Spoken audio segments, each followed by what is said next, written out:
Waiting for Somebody off the best soundtrack ever. I think if you're here, you agree with me. I have been trying to figure this song out for all my life, but I've always pooped out, which is admittedly better than pooping in, because it's very weird. I think I've got it figured out. I think you'll see why I pooped out, and I can't wait to show you. But first, I'd like to take a quick moment to thank the following somebodies for signing up for the Patreon supporter of the Cause Club: Oliver Nienabar, Edgar Gonzalez, Mark Williams, Iamon, Kevin Jensen, and Assad Muscati. Thank you very, very, very much for your support. And if you would like to find out what that's all about and contribute to creepy baby abuse, the link is in the description. The very beginning holds no mysteries. It's F, F, F, G, G, G, G. You play those chords however you want. I think he's playing them as bar chords.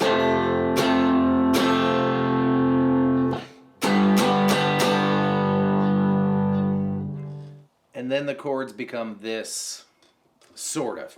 F, C, G, A minor, F. F, C, G, A minor, F. But not really. Because the F chord he plays is actually this really bizarre thing that I don't think I've ever considered, even though it's just down here where we normally play. It's B1, it's got to be your middle finger on A3 and your ring finger on D3. Then the B string is going to go up to 3, and then these two fingers on the A and D strings are going to stay in the 3rd fret but on the E and A strings. That represents our F, C, G. Regular A minor now, but we're going to give it one of these on the B string, and then F chord of your choosing. I choose F with a C in the bass. He does this. He also plays big F sometimes. I'm going to show you some variations you can employ that he does. But F with a C in the bass, B1, G2, D3, A3, and give it one of those with your middle finger. And now we have feels like a riff.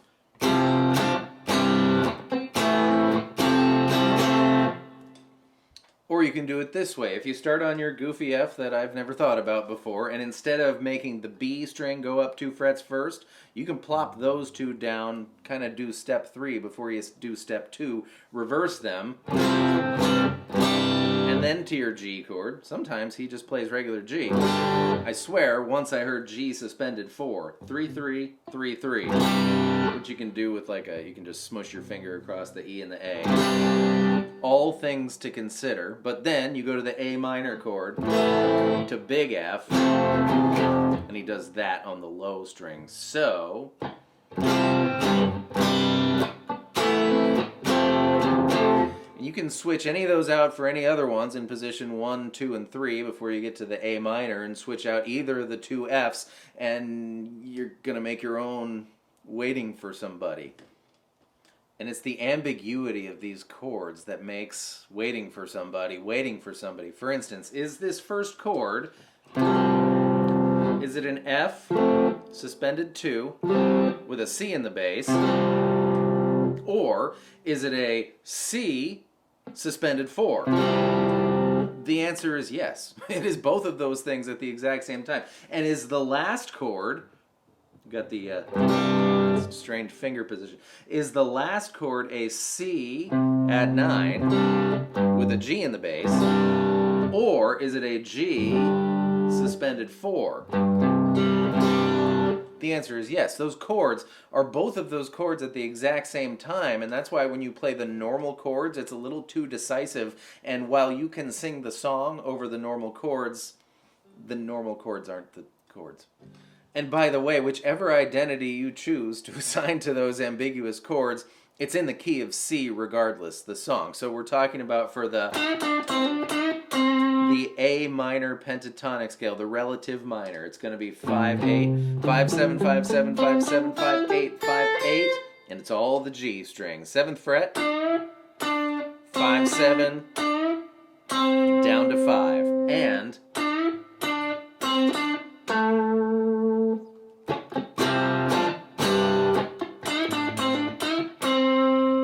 you have to be vigilant for, usually this progression happens in chunks of 4.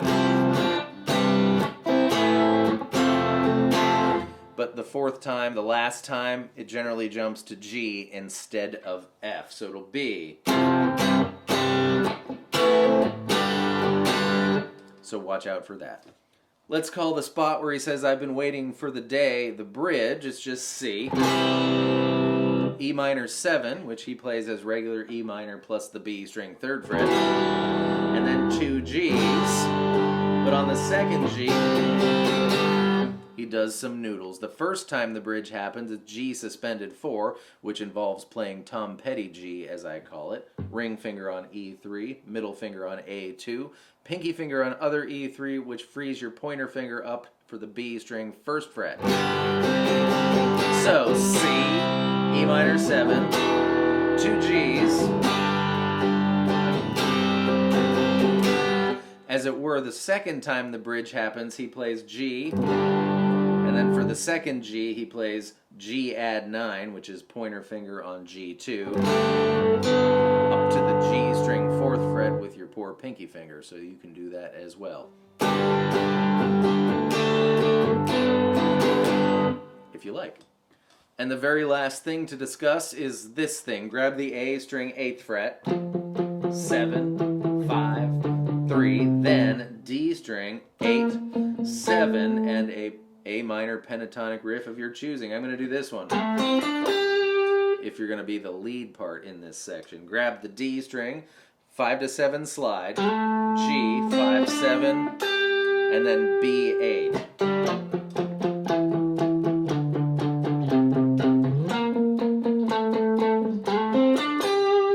But while that's going on, rhythm guitar is playing big F, and here's the pattern. We're going to play 1 F normal, followed by 2 kind of just chuggy open E strings. You want to keep the rest of your F going. So it's 1, 1, 2, followed by 1, 1, 2, 3, 4. 1, 1, 2, 1, 1, 2, 3, 4. 3 times, and then G is how the rhythm section treats that section. Given I've been trying to figure that song out for at least 20 years, I feel like there should be confetti or something. But it's a rather unceremonious end to the video, other than I hope you had a great time. I hope that was helpful, and if a playthrough would benefit your learning process, there's going to be one of those on my Patreon page, so check that out if that interests you. Otherwise, thank you for being here, and I'll see you next time with more stuff. Goodbye.